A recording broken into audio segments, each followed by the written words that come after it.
आज से लगभग 50 साल पहले जब अमेरिका और रूस कोल्ड वॉर के चलते आमने सामने थे, तब दोनों ही देशों के बीच एक दूसरे से आगे जाने की होड़ मची थी, जिसके चलते रूस लगातार स्पेस के क्षेत्र में झंडे गाड़ रहा था और अमेरिका को पीछे छोड़ रहा था, और जिसके चलते अमेरिका के प्रेसिडेंट जॉन एफ कैनेडी ने साल 1962 में अपोलो मिशन की घोषणा की, जिसके तहत वो इंसानों को चांद पर सबसे पहले भेजना चाहते थे, क्योंकि ये एक ऐसा रास्ता था जिसकी वजह से अमेरिका रूस को काफी पीछे छोड़ पाता और अपनी पुरानी हार का बदला ले पाता। और जैसे ही ये चीज लोगों को पता चली तो लोग जोश से भर गए और जो नासा के वैज्ञानिक थे उनके ऊपर कुछ बड़ा करने का दबाव बना। और इस मिशन को लेकर आलम ये था कि उस वक्त अमेरिका ने इस मिशन में अपने जीडीपी का 4% पैसा पानी की तरह बहा दिया, क्योंकि अपोलो मिशन उस वक्त सिर्फ एक मिशन नहीं था, बल्कि अमेरिका और उनके प्रेसिडेंट के सम्मान का सवाल था, क्योंकि इसकी घोषणा खुद अमेरिका के प्रेसिडेंट ने की थी। और कैनेडी ये बात जानते थे कि अगर अमेरिका में साइंस को आगे बढ़ाना है तो हमें अमेरिका में साइंस के हीरो पैदा करने होंगे, जिन्हें देख के अमेरिका के लोग प्रभावित हो और लोग उनकी तरह बनना चाहे। और उसी की वजह से आज अमेरिका इतना उन्नत हो पाया है, क्योंकि उस वक्त इंसान को चांद पे उतारना असंभव सा काम था। जब ये मिशन सफल हुआ तो अमेरिका के लोगों को विश्वास होने लगा कि हम किसी भी फील्ड में बेहतर कर सकते हैं, और आज अमेरिका साइंस के मामले में सबसे आगे है। लेकिन उसके बाद लगभग 50 साल तक अमेरिका ने कोई भी ऐसा मिशन शुरू नहीं किया था जिसके चलते इंसानों को चांद पे उतारा जाए, जबकि आज से 50 साल पहले रॉकेट की टेक्नोलॉजी इतनी विकसित नहीं थी और ना ही रॉकेट में यात्रा करना इतना सुरक्षित था। तो इसका जवाब है कि उस वक्त अमेरिका ने इस मिशन को शुरू ही किया था सिर्फ रूस को पीछे छोड़ने के लिए, जिसके चलते इसके आगे का कोई प्लान नहीं था। और दूसरी बड़ी चीज वो ये थी कि अपोलो मिशन बहुत ज्यादा महंगा था, इसलिए इसे बार बार नहीं किया जा सकता था। तभी तो नासा लगभग 50 सालों तक मून पर इंसानों को भेजने की योजना पर शांत था। लेकिन साल 2017 में जब नासा ने आर्टेमिस प्रोजेक्ट की घोषणा की, तब पूरी दुनिया हैरान हो गई थी, क्योंकि इसके तहत नासा इंसानों को चांद पे फिर से लेके जाने वाला है। और इस बार ये काम नासा सिर्फ एक बार नहीं बल्कि बार बार करने की तैयारी में है। मतलब ये कि नासा इंसानों को सिर्फ चांद पर लेकर जाना नहीं चाहता है, बल्कि रोकना चाहता है, ताकि इंसान सिर्फ चांद पर जाकर वापस ना आए, बल्कि वहां पे रुके और रिसर्च कर सके। और ये ऐसा ही होने वाला काम है जैसे कि हम अपने देश से किसी दूसरे देश में जाते हैं और वापस आ जाते हैं। इसलिए आर्टेमिस मिशन इतना खास है, और इस मिशन के तहत इंसान चांद के साथ साथ मंगल ग्रह पे भी जा पाएगा। इसलिए आज के इस एपिसोड में हम आर्टेमिस मिशन के बारे में जानेंगे और ये कैसे पूरा किया जाएगा इसको भी हम समझेंगे। इसलिए infinitystream.tv की इस जर्नी में हमारे साथ बने रहिए। आर्टेमिस एक ग्रीक वर्ड है जिसका मतलब चांद की देवी होता है, और उन चांद की देवी को अपोलो की ट्विन सिस्टर बोला जाता है, और उसी वजह से इस मिशन का नाम चांद और अपोलो से जोड़कर रखा गया, जिसकी वजह से इस मिशन का नाम आर्टेमिस रखा गया। आर्टेमिस मिशन अमेरिका का सबसे बड़ा मिशन है, जिसका प्रभाव आने वाले वक्त में पूरी दुनिया को दिखाई देगा। लेकिन उसके साथ साथ ये अमेरिका के विस्तार में भी बहुत बड़ा योगदान देगा, क्योंकि आर्टेमिस मिशन के तहत अमेरिका चांद पे इंसानों को लेके तो जाएगा, लेकिन उसके साथ वहां पे कॉलोनी भी बसाएगा, ताकि वहां पे इंसान रह सके, जिसके लिए नासा चांद पर गेटवे स्पेस स्टेशन बनाएगा, ताकि उसके सहारे वो एस्ट्रोनॉट्स को आसानी से चांद पे उतार सके और इंसानों को वापस धरती पे ला सके। इसलिए आर्टेमिस मिशन का मकसद सिर्फ इंसानों को चांद पर लेकर जाना नहीं है, बल्कि वहां पर जीवन बसाना है। और जब एक बार अमेरिका ये कर लेगा, तब वह बाकी देशों से स्पेस रेस में बहुत ज्यादा आगे निकल जाएगा। और दूसरा फायदा अमेरिका को ये मिलेगा कि जैसे अमेरिका चांद की सतह पे कॉलोनी बसाएगा, तो चांद की जितनी जगह वो चाहेगा वो अमेरिका की ही होगी। अगर हम इसे ऐसे समझे कि जब इस धरती पे देशों का निर्माण हुआ तो जिस देश ने पहले जिस जगह को चूज किया तो वो जगह उस देश की हो गई, वैसे ही जो देश पहले चांद पे अपनी कॉलोनी बनाएगा उसका ही चांद पर कब्जा होगा। और दूसरी सबसे बड़ी चीज ये कि वहां पर कोई इंटरनेशनल नियम काम नहीं करते हैं, जिसकी वजह से अमेरिका का चांद पर कब्जा करना और भी आसान होगा। और उसके बाद आर्टेमिस मिशन आने वाले वक्त में मंगल ग्रह पे कॉलोनी बसाने में भी मदद करेगा, क्योंकि स्पेसएक्स अपने स्टारशिप मिशन के तहत इंसानों को मंगल ग्रह पे भेजना चाहता है। लेकिन ये बात भी सच है कि सीधे मंगल ग्रह पे कॉलोनी बसाना बहुत ही मुश्किल है। इसलिए आने वाले समय में जब नासा चांद पे कॉलोनी बनाएगा तो उसके लिए वहां से रॉकेट को लॉन्च करना और भी आसान होगा और मंगल पे जाना काफी आसान हो जाएगा। तो इस वजह से आर्टेमिस मिशन अमेरिका और नासा का सबसे बड़ा मिशन है। लेकिन जैसा कि हम जानते हैं कि इसमें इंसानों को चांद पे लेके जाना है, इसलिए ये मिशन खतरों से खाली नहीं होगा। इंसानों को चांद पे ले जाने से पहले इसकी कई बार टेस्टिंग की जाएगी और इसके पहले टेस्ट का नाम आर्टेमिस मिशन 1 था, जो कि 16 नवंबर 2022 में ही पूरा कर लिया गया था और ये काफी अच्छे तरीके से सफल भी रहा था। और दूसरे मिशन का नाम आर्टेमिस 2 होगा, जिसके तहत इंसान को चांद के ऑर्बिट में भेजा जाएगा। और तीसरे मिशन का नाम आर्टेमिस 3 होगा, जिसके तहत इंसानों को कुछ पल के लिए चांद की सतह पे उतारा जाएगा। और आर्टेमिस 4 के तहत इंसान को वहां पे कुछ दिन तक रहने के लिए छोड़ा जाएगा। तो जैसा कि मैंने बताया कि इंसानों को चांद पे लेके जाना खतरों से खाली नहीं है, इसलिए इस मिशन को 4 स्टेप में पूरा किया जाएगा। अब अगर आप सोच रहे हैं कि आखिर आर्टेमिस मिशन में इतने टेस्ट करने की क्या जरूरत है, तो आपको इससे समझना चाहिए कि जब अपोलो मिशन शुरू हुआ तो इंसान की जान जाने का इतना डर था कि नासा ने 3 टेस्ट सिर्फ रॉकेट को चांद का चक्कर लगाने में किया, ताकि ये देखा जा सके कि रॉकेट और क्रू मॉड्यूल सही से काम करता है या नहीं। उसके बाद नासा ने 4 और टेस्ट किए, जिसके तहत एस्ट्रोनॉट को उन रॉकेट के अंदर बैठकर जाना था और चांद का चक्कर लगाकर वापस आना था। और जब ये टेस्ट पूरी तरह से सफल हो गया, तब उसके बाद नासा ने उन एस्ट्रोनॉट को मून पर उतारा था। और अपोलो मिशन के दौरान टेक्नोलॉजी इतनी ज्यादा डेवलप नहीं थी, इसलिए नासा को बहुत ज्यादा टेस्ट की जरूरत पड़ी। और ऐसा ही कुछ आर्टेमिस मिशन में होगा, क्योंकि उस वक्त जंग का माहौल था, तो लोगों का ऐसे मिशन में जाना बहुत बड़ी बात नहीं थी, क्योंकि उस समय इसे बहुत प्राउड से देखा जाता था।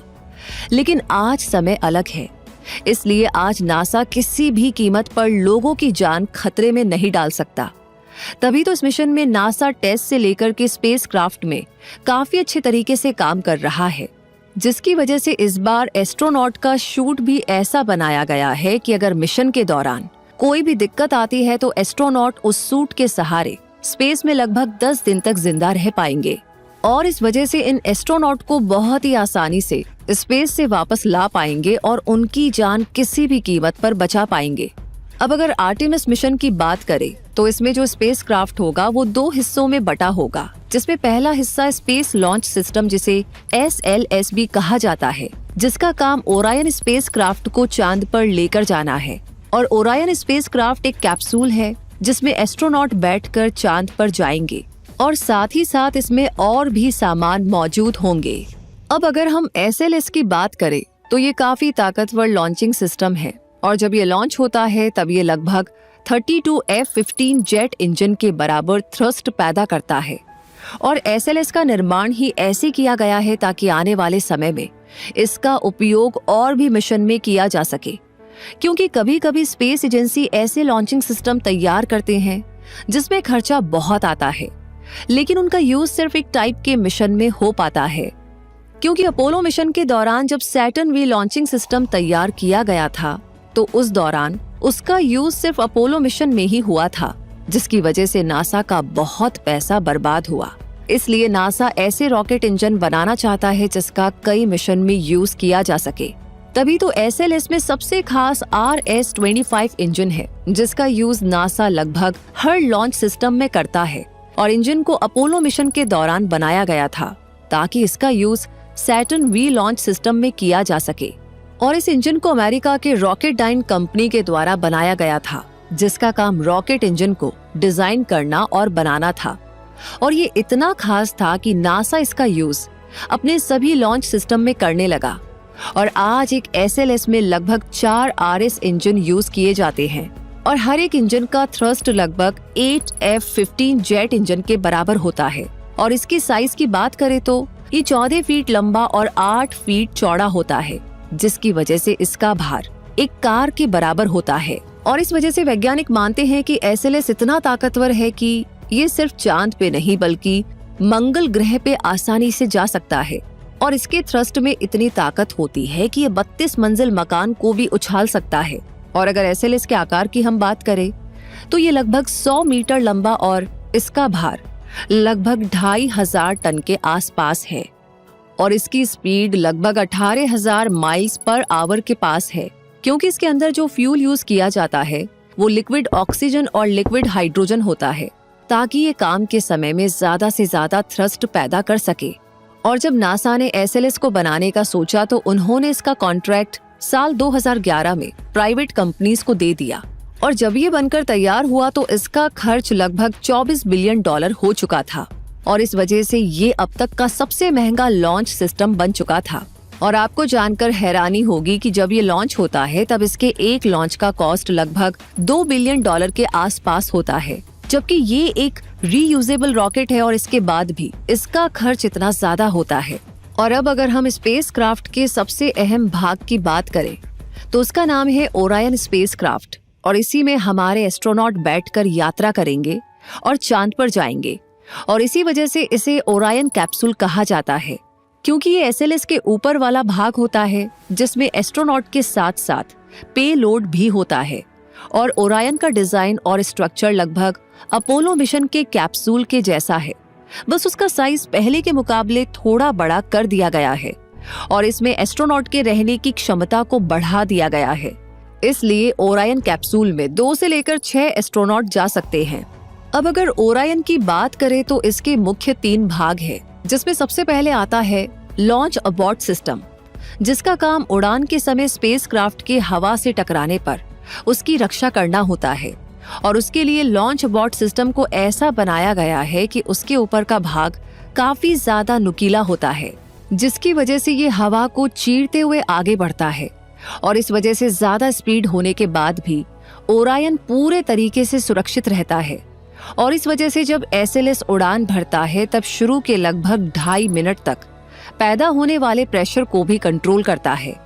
और उसके बाद अगर इमरजेंसी की सिचुएशन आती है तब एस्ट्रोनॉट इसके अंदर जा सकते हैं और कैप्सूल को छोड़कर इमरजेंसी लैंडिंग कर सकते हैं, जिसके लिए इसके अंदर भी एक खुद का इंजन लगा होगा, जिसका यूज इमरजेंसी की सिचुएशन में किया जाएगा। और अब अगर हम ओरायन के दूसरे भाग की बात करें तो ये क्रू मॉड्यूल है, जिसमें एस्ट्रोनॉट होंगे। और अभी का जो मॉड्यूल डिजाइन है उसमें सिर्फ 4 लोग जा सकेंगे। हालांकि आर्टेमिस मिशन 1 के दौरान सिर्फ 3 डमीज को भेजा गया था, क्योंकि उस समय उसका काम सिर्फ मून का चक्कर लगाना था। लेकिन आर्टेमिस 2 के दौरान उसमें 4 एस्ट्रोनॉट जाएंगे। और अगर इसके साइज का कंपैरिजन अपोलो मिशन से किया जाए तो इसका साइज अपोलो से 50% ज्यादा है, जिसकी वजह इसमें 2 एस्ट्रोनॉट ज्यादा आ सकते हैं। और अगर 4 एस्ट्रोनॉट है तो इसमें अलग से छोटा बाथरूम बनाया जाएगा, ताकि एस्ट्रोनॉट को पहले जैसी दिक्कत ना हो, क्योंकि अपोलो मिशन के दौरान एस्ट्रोनॉट फ्रेश होने के लिए पाइप्स का यूज करते थे, जिसमें उन्हें बहुत दिक्कत का सामना करना पड़ता था। और जब मिशन पूरा होगा तो लैंडिंग के दौरान इसी क्रू मॉड्यूल के द्वारा एस्ट्रोनॉट समुद्र में लैंडिंग करेंगे, इसलिए इसे हम रीयूजेबल मॉड्यूल भी कह सकते हैं। और आगे ओरायन कैप्सूल के तीसरे भाग का नाम सर्विस मॉड्यूल है, जिसका काम क्रू के लिए लाइफ सपोर्ट सिस्टम को कैरी करना है, क्योंकि क्रू मॉड्यूल के अंदर इलेक्ट्रिसिटी और थर्मल हीट सप्लाई का काम इसी के द्वारा किया जाएगा।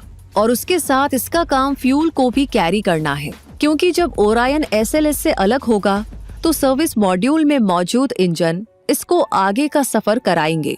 तो ये तो बात हो गई ओरायन स्पेसक्राफ्ट की, जिसमें स्पेस लॉन्च सिस्टम के साथ ओरायन कैप्सूल भी जुड़ा है।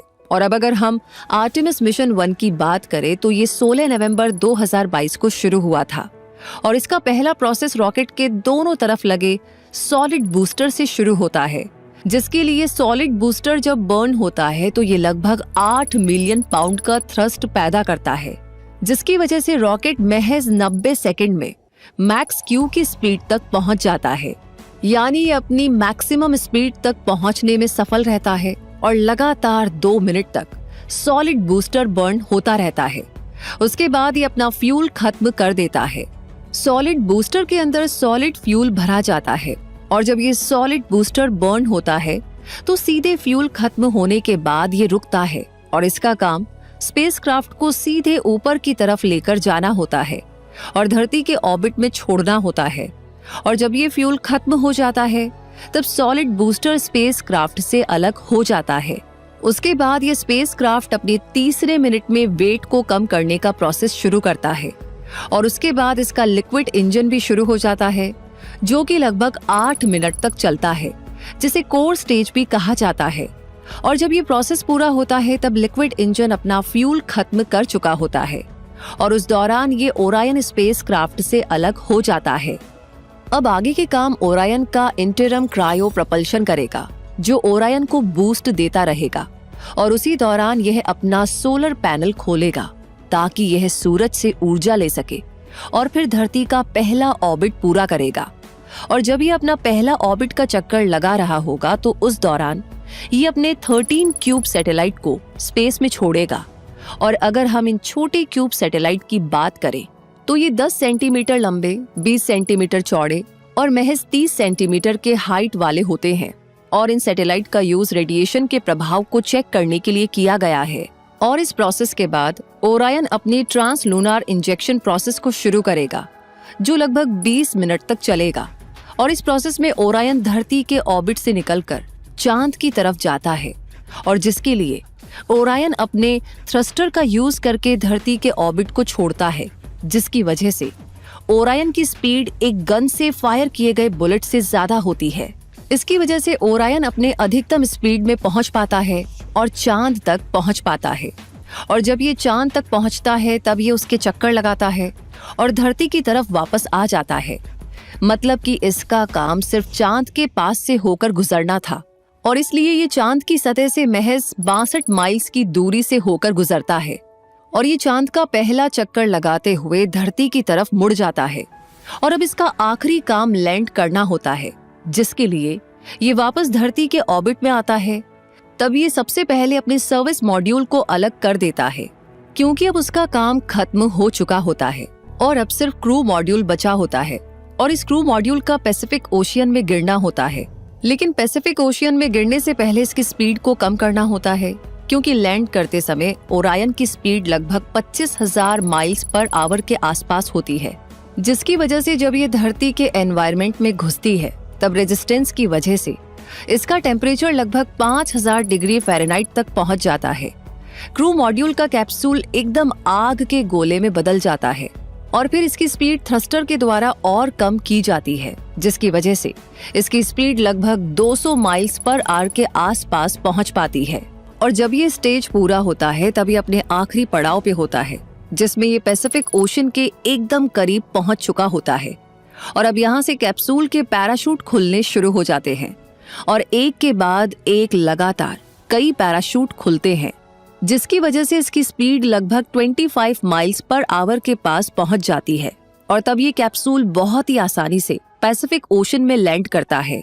और जैसा कि हम जानते हैं कि ये मिशन 16 नवंबर को शुरू हुआ था और इसकी लैंडिंग 11 दिसंबर को की जाती है, यानी कि ये पूरा प्रोसेस लगभग 25 दिन तक चला था। अब ये तो बात हो गई कि आखिर आर्टेमिस मिशन 1 पूरा कैसे हुआ, लेकिन अगर इस मिशन का मकसद देखा जाए तो एस्ट्रोनॉट के लिए काफी जरूरी था, क्योंकि आर्टेमिस मिशन 1 का काम टेस्टिंग का था, जिसके तहत नासा ये जानना चाह रहा था कि अगर हम इंसान को जब चांद पर भेजेंगे तो उन पे क्या असर होगा। जिसके लिए ओरायन कैप्सूल के अंदर 3 डमी रखे गए थे, जिसमें से एक डमी पूरे तरीके से बिना कपड़े के था ताकि उसके ऊपर होने वाले रेडिएशन का पता लगाया जा सके, और दूसरा डमी नॉर्मल कपड़े में था और तीसरा डमी नासा के द्वारा बनाए गए सूट में था। और जैसा कि हमने आपको बताया कि इस मिशन का मकसद इंसानों पे होने वाले प्रभाव के बारे में जानना था, जिसके लिए उन्होंने 3 टेस्ट किए, जिसमें पहले टेस्ट का नाम मैनकाइंड क्रू था और इस टेस्ट के द्वारा सबसे पहले स्पेस से आने वाले अल्ट्रा वायलेट रेडिएशन से होने वाले असर की जानकारी इकट्ठा करना था, जिसके लिए उन्होंने ऐसी मशीन लगाई थी जिसके अंदर ऑर्गन गैस भरी हुई होती है, और जब रेडिएशन इन गैस पर गिरती है तब ये गैस आयनाइज हो जाती है, जिसकी वजह से आयनाइज गैस इलेक्ट्रोड से टकराकर इलेक्ट्रिसिटी पैदा करता है और फिर उसी करंट को देखकर वैज्ञानिक रेडिएशन होने वाले प्रभाव का अनुमान लगा पाते हैं। इस टेस्ट में दूसरा काम लॉन्च के समय पैदा हुए प्रेशर और झटकों को मापना था, जिसके लिए डमी जहां पर बैठे थे उनके नीचे पाइजो इलेक्ट्रिक प्लेट्स लगाया जाता है, क्योंकि जब झटकों और प्रेशर से पाइजो इलेक्ट्रिक प्लेट्स पर जब दबाव पड़ेगा तब वो उस दौरान करंट प्रोड्यूस करके झटकों की इंटेंसिटी बताता है, जिससे वैज्ञानिक ये जान पाएंगे कि आखिर कितना प्रेशर एक इंसान सहन कर सकता है। इस टेस्ट में तीसरा काम नासा के द्वारा बनाए गए एस्ट्रोनॉट के कवच की काबिलियत को टेस्ट करना था, जो कि डमी को पहनाया गया था, जिसका काम रेडिएशन के द्वारा सूट पे हुए असर को देखना था। और अब दूसरी टेस्टिंग की बात करें तो उसका नाम बायो सेंटिनल था, जिसका काम रेडिएशन के द्वारा डीएनए पर होने वाले असर को समझना था, जिसके लिए नासा ने 13 क्यूब सैटेलाइट स्पेस में छोड़े थे, जिसके अंदर यूकैरियोटिक यीस्ट सेल के सैंपल थे। ये एक प्रकार के सिंगल सेल है और इन्हें अगर हम आसान भाषा में कहें तो ये एक तरह के फंगस होते हैं और इनका डीएनए इंसान के डीएनए से काफी ज्यादा मिलता है, जिसकी वजह से वैज्ञानिक रेडिएशन की वजह से डीएनए पे होने वाले असर को देखना चाह रहे थे, ताकि इससे ये पता चल सके कि इंसान के ऊपर होने वाले रेडिएशन के असर से डीएनए पर क्या प्रभाव आता है। अब अगर इस मिशन के तीसरे टेस्ट की बात की जाए तो उसका नाम ओमोटेनाशी है, जिसका काम स्पेस क्राफ्ट और लैंडर मॉड्यूल के द्वारा मून की सतह पर रेडिएशन की जानकारी को इकट्ठा करना था, क्योंकि इस आर्टेमिस मिशन के दौरान चांद पे इंसान कुछ पल के लिए नहीं बल्कि लंबे वक्त के लिए चांद पे रहेगा, जिसकी वजह से उसकी सतह पर रेडिएशन की जानकारी का होना बहुत ज्यादा जरूरी है। तो देखा जाए तो आर्टेमिस 1 मिशन का काम सिर्फ इंसानों पर होने वाले प्रभाव और चांद का चक्कर लगाकर वापस आना था, जो कि 11 दिसंबर 2022 को हो चुका है। अब इसके बाद आर्टेमिस का दूसरा मिशन शुरू किया जाएगा, जिसका नाम आर्टेमिस 2 होगा और इसे साल 2024 में लॉन्च किया जाएगा। और इस मिशन में डमी की जगह 4 एस्ट्रोनॉट होंगे और इस मिशन का काम चांद का चक्कर लगाना होगा, जिसके तहत उस स्पेस क्राफ्ट में बैठे एस्ट्रोनॉट सिर्फ चांद का चक्कर लगाएंगे और धरती पे वापस आ जाएंगे। और इसीलिए ये मिशन लगभग 21 दिन में पूरा किया जाएगा। और आपको जानकर हैरानी होगी कि 1972 के बाद से अभी तक ऐसा कोई भी मिशन नहीं चलाया गया था जिसमें इंसान को चांद पर भेजा जाए, और इसलिए आर्टेमिस 2 पहला ऐसा मिशन होगा जो इतने लंबे समय के बाद इंसानों को चांद पर लेकर जाएगा। और इस मिशन में 4 एस्ट्रोनॉट होंगे, जिनका नाम भी नासा ने अनाउंस कर दिया है, जिसमें सबसे पहला नाम जेरेमी हैंसन का है, जो कि कैनेडियन स्पेस एजेंसी के एक बेहतर एस्ट्रोनॉट है और मिशन के दौरान ये पहले नॉन अमेरिकन पर्सन होंगे जो कि धरती के लोअर ऑर्बिट को पार करेंगे। और दूसरा नाम क्रिस्टीना हेमेको कोक का है, जो कि मिशन के दौरान चांद का चक्कर लगाने वाली पहली महिला एस्ट्रोनॉट होंगी। और तीसरा नाम विक्टर जेरोमल ग्लोवर का है और इस मिशन को पूरा होने के बाद विक्टर पहले ब्लैक एस्ट्रोनॉट होंगे जिसने चांद का चक्कर लगाया होगा। और आपको जानकर हैरानी होगी कि विक्टर पहले ब्लैक एस्ट्रोनॉट थे जो कि इंटरनेशनल स्पेस स्टेशन पर वक्त बिता चुके थे। और चौथे एस्ट्रोनॉट की बात की जाए तो उनका नाम रीड वाइजमैन है, जो कि एक नेवी पायलट रह चुके हैं। तो ये बात तो हो गई आर्टेमिस 2 की, जिसका मकसद एस्ट्रोनॉट को मून का चक्कर लगवाना है और धरती पर वापस लेकर आना है। अब अगर हम बात करें आर्टेमिस 3 की, तो इसका काम एस्ट्रोनॉट को चांद की सतह पे उतारना है, जिसमें सबसे खास बात यह है कि इसमें नासा एक महिला एस्ट्रोनॉट और एक ब्लैक एस्ट्रोनॉट को ही उतारेगा। बाकी 2 एस्ट्रोनॉट स्पेस क्राफ्ट में ही होंगे। जो एस्ट्रोनॉट चांद पे उतरेंगे वो वहां से चांद की मिट्टी के सैंपल पर रिसर्च करेंगे। लेकिन आपको जानकर हैरानी होगी कि इस मिशन में इंसान सीधे सीधे रॉकेट के द्वारा मून पर लैंड नहीं करेंगे, बल्कि उनके लिए ह्यूमन लैंडिंग सिस्टम यानी HLS का यूज किया जाएगा। और इसी HLS से एस्ट्रोनॉट चांद पर उतरेंगे और वहां पर कुछ दिन रिसर्च करने के बाद फिर से SLS के द्वारा स्पेस क्राफ्ट में आ जाएंगे और फिर वो धरती पर वापस आ जाएंगे और इस तरह से आर्टेमिस 3 मिशन पूरा होगा। लेकिन अब सवाल उठता है कि आखिर ये HLS क्या है? तो जैसा कि हमने बताया था कि HLS एक ह्यूमन लैंडिंग सिस्टम है जिसका काम मून से जाकर चांद के ऑर्बिट में घूम रहे ओरायन स्पेस क्राफ्ट से जुड़ना है, ताकि उसमें बैठे एस्ट्रोनॉट HLS में आ सके। और जैसे ही एस्ट्रोनॉट उसके अंदर बैठ जाएंगे तब HLS ओरायन से अलग होकर चांद पे वापस आ जाएगा और उसमें बैठे एस्ट्रोनॉट चांद पे उतर पाएंगे। और ये एक तरीके के मिनी रॉकेट के जैसा होगा जिसका काम यात्री को लूनर ऑर्बिट से चांद की सतह पे लाना होगा और फिर उन्हें लूनर ऑर्बिट में मौजूद स्पेसक्राफ्ट में छोड़ना होगा। और नासा ने HLS को बनाने का कॉन्ट्रैक्ट SpaceX को दिया है और इसलिए आर्टेमिस 3 को शुरू होने के लिए HLS का बनना सबसे जरूरी है, क्योंकि इसके बिना आर्टेमिस मिशन शुरू नहीं किया जा सकता। और HLS एक तरीके की लिफ्ट है जो कि एस्ट्रोनॉट को चांद पर बहुत आसानी से उतारेगा, जिसमें बहुत ही कम खतरा होगा। अब इसके बाद आर्टेमिस 4 मिशन शुरू किया जाएगा, जिसका काम सिर्फ इंसान को चांद पे उतारना ही नहीं होगा, बल्कि इस मिशन के दौरान इंसान चांद पे रह पाएगा और जिसके लिए वहां पर एक छोटा सा बेसमेंट भी बनाया जाएगा और उस बेसमेंट के अंदर हमारी धरती जैसी व्यवस्थाएं होंगी और साथ में एक वेजिटेबल बेसमेंट होगा जहां पर एस्ट्रोनॉट अनाज और सब्जियां आसानी से उगा पाएंगे। और जाहिर सी बात है कि जहां पर एस्ट्रोनॉट रहेंगे वहां पर बिजली की जरूरत भी होगी, जिसके लिए बेसमेंट से दूर एक सोलर पार्क बनाया जाएगा जहां से बिजली पैदा की जाएगी। और इस मिशन में जो सबसे जरूरी चीज है वो है चांद के ऑर्बिट में एक इंटरनेशनल स्पेस स्टेशन की तरह छोटा गेटवे बनाना, ताकि आने वाले भविष्य में बहुत से एस्ट्रोनॉट वहां पर जाकर रुक सके और शोध कर सके। और इसलिए ये गेटवे सिर्फ आर्टेमिस मिशन में ही नहीं बल्कि स्टारशिप जैसे मिशन में भी हेल्प करेगा, जिसके तहत इंसान आसानी से मंगल ग्रह पर भी रह पाएंगे। और देखा जाए तो नासा के अनुसार आर्टेमिस 4 लगभग 2030 तक पूरा हो जाएगा, लेकिन इसमें आर्टेमिस मिशन अपोलो मिशन से कई गुना बड़ा है, जिसकी वजह से इसमें बहुत सारी चुनौतियां भी हैं। क्योंकि आर्टेमिस मिशन 2 को करना आसान होगा, लेकिन आर्टेमिस मिशन 3 में हमें सबसे पहले ह्यूमन लैंडिंग सिस्टम तैयार करना होगा, क्योंकि इसके बिना इंसान चांद पर लैंड नहीं कर पाएंगे।